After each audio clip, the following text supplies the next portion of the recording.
Good afternoon. My name is Eddie Woods, and I'm Postal Liaison for SourceLink. Many who listen to this will be mailers and want to know what's going on with the post office. We want to try and keep this to about 10 minutes, so I will really try to be brief. We all know the USPS has been losing money for the last several years. So what can be done? So much on how they operate is dictated by Congress. Postmaster General Pat Donahue has been in front of Congress many times trying to get them to understand what he needs to do to get the post office back on track. Now there are two new bills, two versions, one from the House of Representatives, Darrell Issa, and the other from Senators Tom Carper of Delaware and Tom Coburn of Oklahoma. I'm going to focus more on the Issa bill today, as this is the one that really seems to have the most promise to get past Congress. First, in understanding the financial situation of the USPS is to know that they haven't received any money from the federal government since the early 80s. There has been a 25% decline in mail volume and reduced annual revenue of about $10 billion since 2007. First class mail, which is the post office's most profitable product, has had a revenue loss of about $7.8 billion. Over $41 billion in losses since the enactment of the Postal Accountability and Enhancement Act in 2006. Some are employee funding changes. Retiree benefits change to actuarial calculations if the Issa bill passes. They will achieve full funding by 2056 if this is done, and pay comparably to what is done in the private sector. They're talking about a modified 5-day delivery plan. What modified means is that packages and medications will still get delivered. It's the letters for standard letters and first-class letters that will only be 5-day delivery. As a business mailer, you probably need to anticipate more volume on the Mondays and therefore competing with other mailers. You might want to anticipate some slower delivery, so what can you do? Use tracking to help you plan.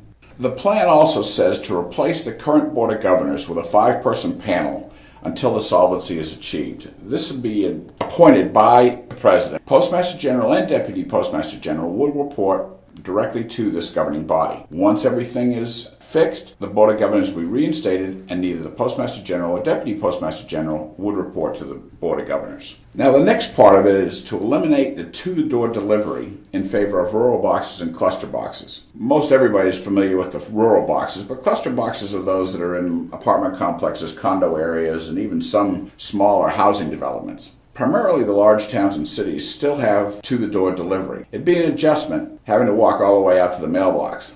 How about post office closures? Right now, they're primarily working on the larger sorting facilities that are now being worked by other facilities. When they close down one, then all that mail goes directly to another facility that was close by. With all the automation now, this really only makes sense and is not supposed to affect delivery. Local post offices that are not profitable should be able to be shut down. The local offices used to sort the mail by hand. Now with all this automation and full service at NDCs and SCFs, this is no longer needed. The more your mail is automated, full service, and even tracked, the better your mail will move through the new system and help you manage your program with better knowledge and efficiency. Right now, we don't know what's going to happen in January with new rates, but getting your mail to full service will help any price increases that may happen. Those are going to be full service, and automation is going to be the lowest rates that are available. If the Postal Reform Act can get passed, it will allow the post office to manage itself better and help keep your prices low. The Association of Mail Service Providers, or AMSP, supports almost all of this Darrell Issa's bill. My belief right now is that obviously the best rate is going to be for full service automation, and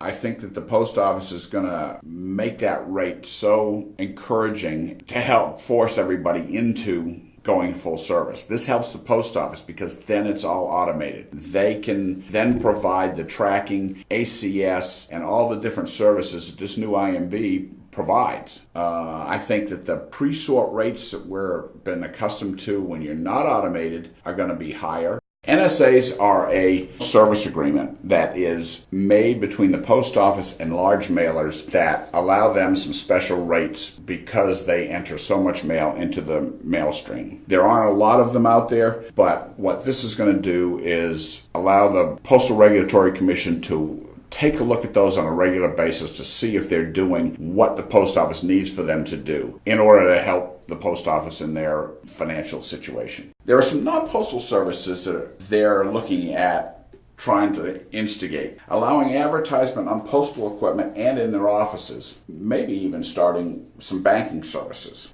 And what happens now when the post office is going to start making money again?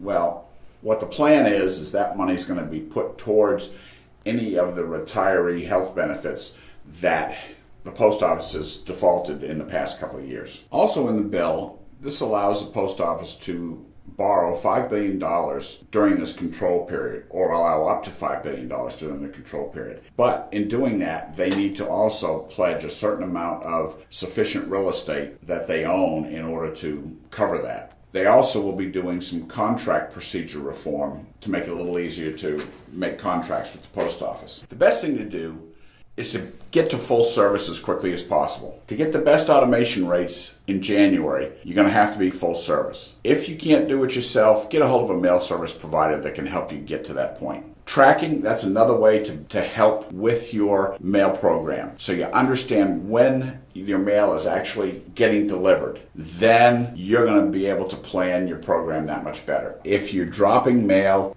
on a Wednesday and you really don't want it delivered on a Monday, you may need to watch and drop your mail later. And of course that depends if it's standard mail or first class mail. But tracking will really see when your mail is getting delivered, when the majority of the mail is going to get delivered. And you're probably going to want to avoid getting your mail delivered on that Monday because that is going to be when the majority of the mail is going to get delivered. Use QR codes. Using different forms of media really helps in your whole overall plan. The post office each year has several promotions that come out in January usually, and they're always on their website. So use them.